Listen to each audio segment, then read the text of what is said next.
Hi everyone, welcome back in my channel. तो आज जो मैं स्टोरी लेकर आई हूँ यह एक शॉर्ट मॉरल स्टोरी है। बहुत ही अच्छी कहानी है। इस स्टोरी में आप न्यू वर्ड्स सीखेंगे। इसके साथ ही स्टोरी को रीडिंग डालना और इंग्लिश वर्ड्स के करेक्ट प्रोनाउंसिएशन के बारे में भी सीखेंगे। तो अगर आप मेरी वीडियो को पहली बार देख रहे हैं, मेरे चैनल पर न्यू हैं, तो मेरे चैनल को सब्सक्राइब कर लें और जो बेल का आइकन दिख रहा है उसे भी प्रेस कर दें ताकि मेरी आने वाली वीडियोस का नोटिफिकेशन आप तक पहुंच जाए। तो चलिए स्टार्ट करते हैं आज का ये इंटरेस्टिंग स्टोरी। यह एक फेरी टेल है। बहुत ही मज़ा आएगा आपको यह कहानी सुनकर। तो आज के स्टोरी का टाइटल है the toy sellers Fortune. Toy sellers यानी कि टॉय का अर्थ होता है खिलौना, सेलर्स यानी कि बेचने वाला, फॉर्च्यून यानी कि भाग्य। तो शीर्षक का अर्थ हुआ खिलौना बेचने वाले का भाग्य। So let's begin the story.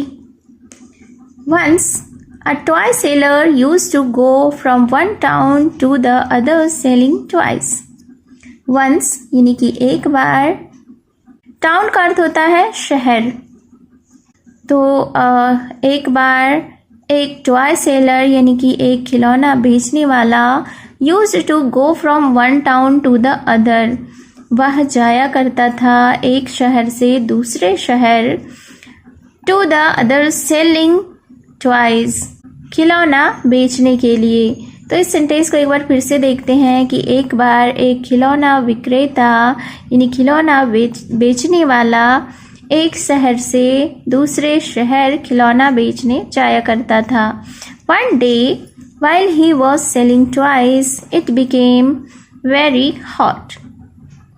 One day यानी कि एक दिन, while he was selling toys, जब वह खिलौना बेच रहा था, it became very hot, बहुत गर्मी हो गई। So, he went to a well and drank some water. So यानी कि इसलिए he went to a well. went यानी कि गया, well का अर्थ होता है कुआं। वह कुएं के पास गया and drank some water और कुछ पानी या थोड़ा पानी पिया।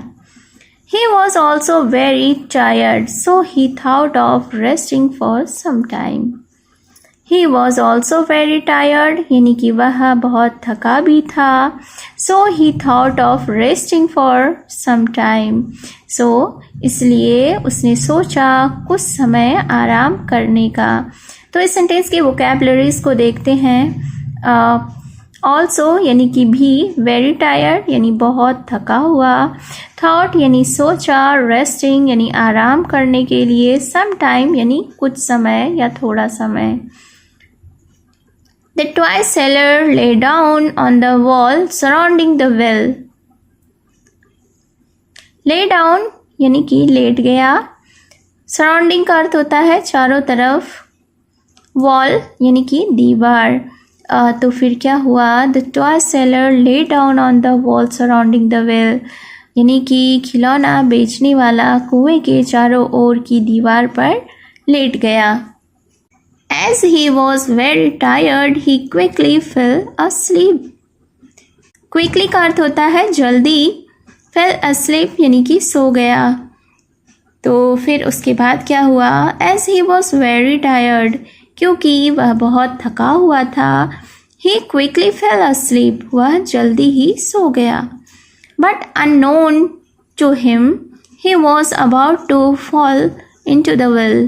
लेकिन उसे यह पता नहीं था, he was about to fall into the well, कि वह कुएं में गिरने ही वाला था। But just then, Lady Fortune appeared there.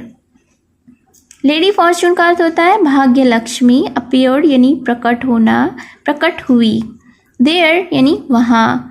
But just then, लेकिन तभी लेडी फॉर्चून अपीयर्ड देयर यानी कि भाग्य लक्ष्मी वहाँ प्रकट हुई, जबकि वह टॉय सेलर यानी खिलौना विक्रेता कुएं की दीवारों पर सोया हुआ था और वह कुएं में गिरने ही वाला था। तो वहाँ भाग्य लक्ष्मी प्रकट हुई।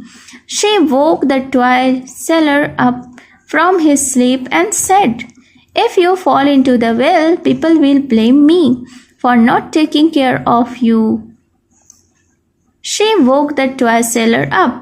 यानी कि उसने यानी भाग्य लक्ष्मी ने टॉय सेलर को खिलौना विक्रेता को उठाया नींद से and said और कहा If you fall into the well, अगर तुम कुएं में गिर जाते, people will blame me for not taking care of you. लोग मुझे ही दोष देते तुम्हारा ध्यान ना रखने के लिए. The toy seller was relieved, यानी कि खिलौना बेचने वालों को राहत मिली and said और कहा Thank you for saving my life, Lady Fortune. क्या कहा कि धन्यवाद मेरी जान बचाने के लिए, मेरे प्राणों की रक्षा करने के लिए भाग्य Lakshmi. Before going, Lady Fortune said to the toy seller, people get into trouble because of their own fault and then they blame their fortune for it.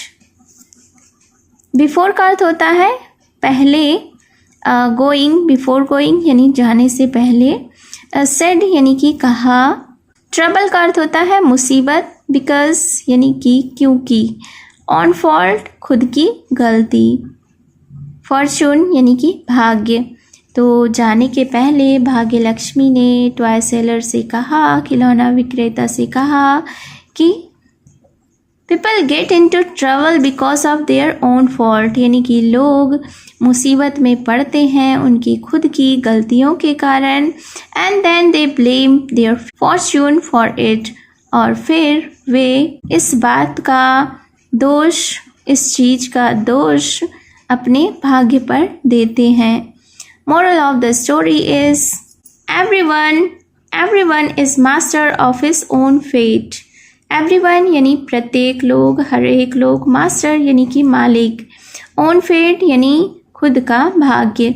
तो इस सेंटेंस का अर्थ हुआ कि हर कोई अपने भाग्य का स्वामी है या मालिक है. So it was the story. आपको ये मोरल स्टोरी कैसी लगी कमेंट में ज़रूर बताएं. तो मिलती हूँ मैं फिर से एक न्यू इंटरेस्टिंग मोरल स्टोरी के साथ. Till then take care and bye bye.